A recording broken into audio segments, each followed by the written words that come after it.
খুবই কঠিন কাজ।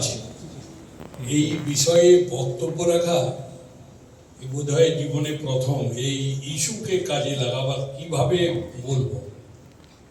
সম্মানীয় সুব্রত বাবু আছেন গড়বেতা হসপিটালের বিএমওএইচ মাননীয় প্রবীর বাবু, রাজ্যের এই সাপ বাঁচাও মানুষ বাঁচাও সংগঠনের অন্যতম নেতৃত্ব, স্যারের নামটা কিন্তু আমি জানি না।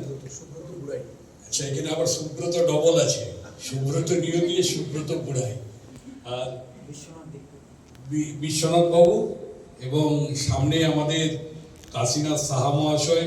উনিও খুবই সামাজিক ব্যক্তিত্ব, লেখক, গড়বেতা নিয়ে খুবই ভাবনা চিন্তা করেন, উনিও আছেন। আপনারা সবাই আছেন। শ্যামল সাহা আছে, আরেক গড়বেতার খুবই সামাজিক কার্যকর্তা। অ্যাকচুয়ালি গড়বেতাকে কিন্তু এই সৌরভের মতো অনেক ইয়াং ছেলে আছে যারা গড়বেতাটাকে ভীষণ ভালোবাসে। এবং শুধু ভালোবাসা নয়, গড়বেতার কোথাও কোনো পরিবার, গরিব পরিবার, কোথাও কারো রোগ জ্বালা হয়েছে, কোথাও কেউ বিপদগ্রস্ত হয়েছে, আমি লক্ষ্য করি কয়েকজন গড়বেতার ছেলেরা এরা কিন্তু সবসময় ঝাঁপিয়ে পড়ে। বিশেষ করে আমি তো মেদিনীপুর ডিস্ট্রিক্টে এবং ডিএম সাহেবের মিটিংয়েও বলেছি যে পশ্চিম মেদিনীপুর জেলায় যত রক্তদান শিবির হয়, সব থেকে বেশি ইউনিট যদি রক্ত কালেকশন কোথাও হয় সেটা গড়বেতা ব্লক থেকে হয়। গড়বেতা ব্লক আমার ডিস্ট্রিক্টের ক্যাম্প।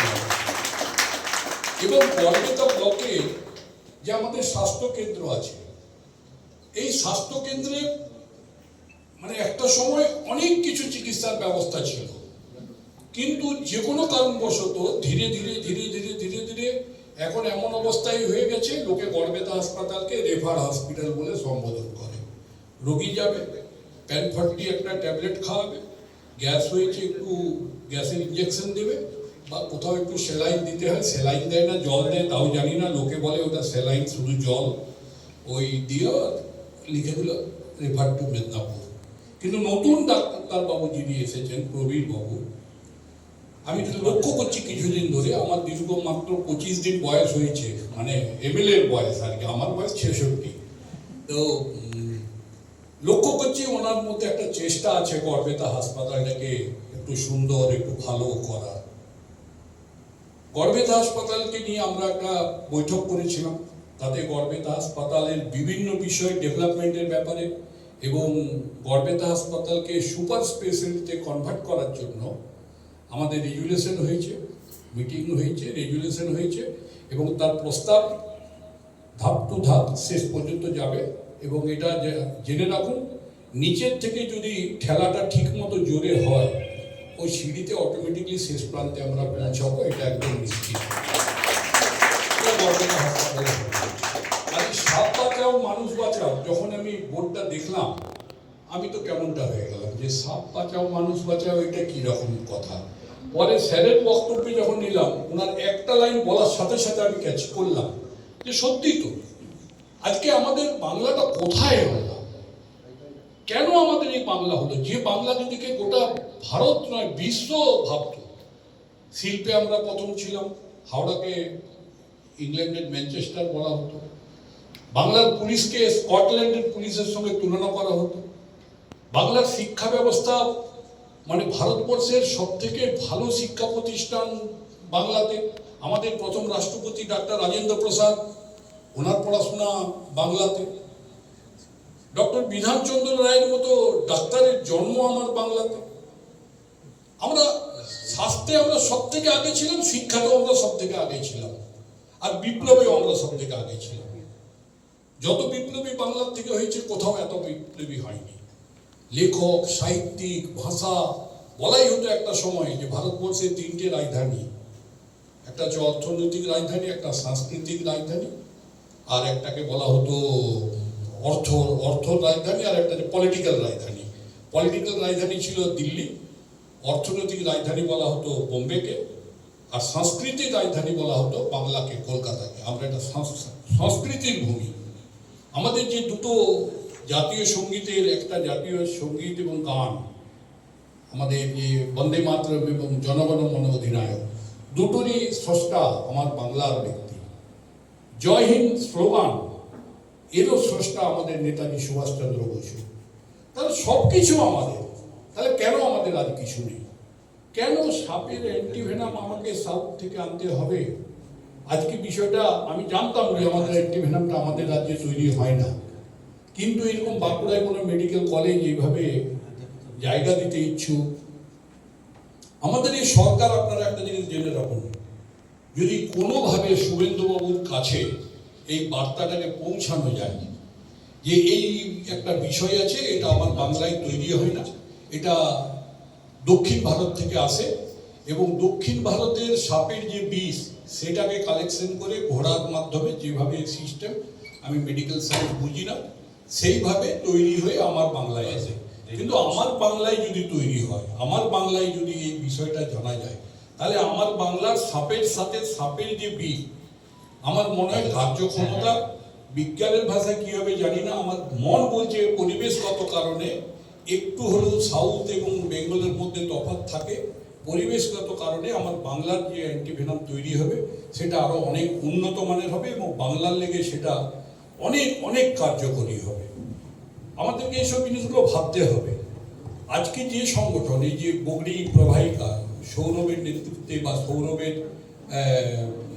নেতৃত্ব বললে কথাটা একটু অন্যরকম হবে, সবার মিলে সহযোগিতা, এই যে বোনেরা, এই যে এদের মধ্যে চোখ মুখ মানুষের কথা বলে, চোখ মুখ দেখলে বোঝা যায় হৃদয় দিয়ে আন্তরিকতা কতটা আছে। মুখে মিষ্টি কথা বললাম, চোখগুলো অন্যদিকে ঘুরে গেল, বোঝা যায়। আত্মীয় বাড়িতে গেল বোঝা যায় যে আত্মীয় খুশি হয়নি বা আত্মীয় খুব খুশি হয়েছে।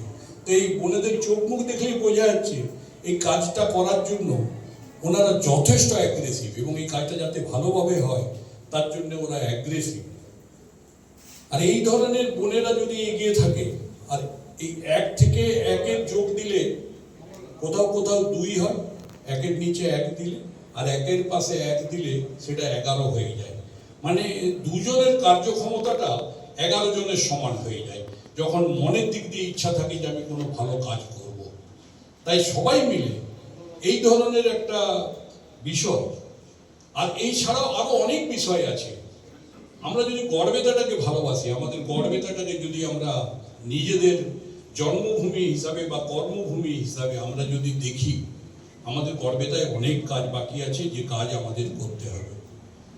আপনারা অনেকে দেখছেন আমাদের স্বামীজির একটা মর্মর মূর্তি ছিল গড়বেতাতে, যেটাকে বিবেক মোড় বলা হয়। স্বামীজি সাদা রঙের স্বামীজি, একবারে সাদা, কোথাও একটুকু গেরুয়া বসন কোথাও ছিল না। যেদিন থেকে স্বামীজির মূর্তি বসেছিল, আমি যেখানে বক্তব্য রাখতাম সেখানেই বলতাম যে এই স্বামীজিকে গড়বেতার মানুষ মেনে নেয়নি, একে গড়বেতার মানুষ স্বামীজি বলে মনে করেন না। আপনারা কি নরেন্দ্রনাথের ছবি লাগাচ্ছেন না স্বামীজির ছবি লাগাচ্ছেন? নিচে লিখছেন স্বামীজি। স্বামীজি মানে অন্ততপক্ষে পাগড়িটা গেরুয়া হবে, বসনটা গেরুয়া হবে। তো কিছু লোকের ভাবধারা অন্যরকম, রঙের মধ্যে রাজনীতি খোঁজে। আমরা বলি রঙের মধ্যে রাজনীতি খোঁজা উচিত নয়।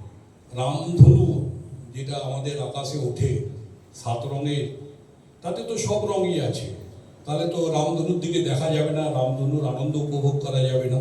যদি আজকাল এত রামধনু আর দেখতে পাওয়া যায় না। আজকাল রামধনু, আমরা যখন ছোট ছিলাম প্রায় আকাশে রামধনু দেখতাম, এখন আর রামধনু আকাশে জানি না কেন। অনেকে বলে, এটা একটু মজার কথা আর কি, ক্লাস 7-এর বইয়ে আগে রামধনু লেখা থাকতো, আমাদের প্রাক্তন মুখ্যমন্ত্রী রামধনু নামটা কেটে দিয়ে রংধনু করে দিয়েছেন। বইয়ে রামধনু আর লেখা নেই, আমরা যখন ছোটবেলায় পড়তাম রামধনু, সেটাকে কেটে ঠিক করে দিয়েছেন, না এটা রামধনু নয়, এটা রংধনু। আর যেদিন থেকে উনি এটা লিখেছেন সেদিন থেকে আকাশে রামধনু ওঠা বন্ধ হয়ে গেছে। এইরকম অনেক বিষয় আছে। রং নিয়ে কখনো ভাবা উচিত নয়, যে কোনো রং হতে পারে, নীলও ভালো রং, নীলও একটা তার একটা গুণাবলী আছে। অতএব গড়বেতাকে নিয়ে যারা ভাবছেন এবং সম্মানীয় ব্যক্তিত্ব যারা বসে আছেন, বিএমএস সাহেব বসে আছেন, ইয়াং চ্যাপ, একদম তরুণ তাজা। স্যার কি বিবাহিত? ডাক্তারবাবু? বাহ, আবার ডাক্তারবাবু অবিবাহিত, আপনি আবার গর্বেতা জামাই হয়ে যাবেন না কি? ভালো থাকবেন ডাক্তারবাবু। সুব্রতবাবু, আপনি 5ই জুন আসছে, আপনার তো যেটা মুখ্য কাজ, আপনি তো গ্রিন গর্বেতা ক্লিন গর্বেতা যেটা আমাদের ভাবনা, আপনি তার অন্যতম সৈনিক। আপনি বহুদিন ধরে, আমরা তো কদিন ভাবছি গ্রিন গর্বেতা ক্লিন গর্বেতা, আপনি বহুদিন ধরে গ্রিন গর্বেতার জন্য কাজ করে যাচ্ছেন। এবারে 5ই জুন 2026 আসুন সবাই মিলে একটা বিপ্লব করি গর্বেতাতে। 5ই জুন থেকে আমরা গড়বেতায় অন্তত পক্ষে 26,000 গাছ লাগাই গোটা গড়বেতা বিধানসভা জুড়ে।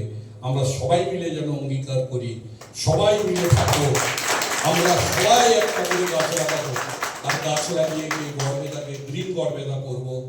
সবাই ভালো থাকবেন, নমস্কার, বন্দে মাতরম, ভারত মাতা কি জয়।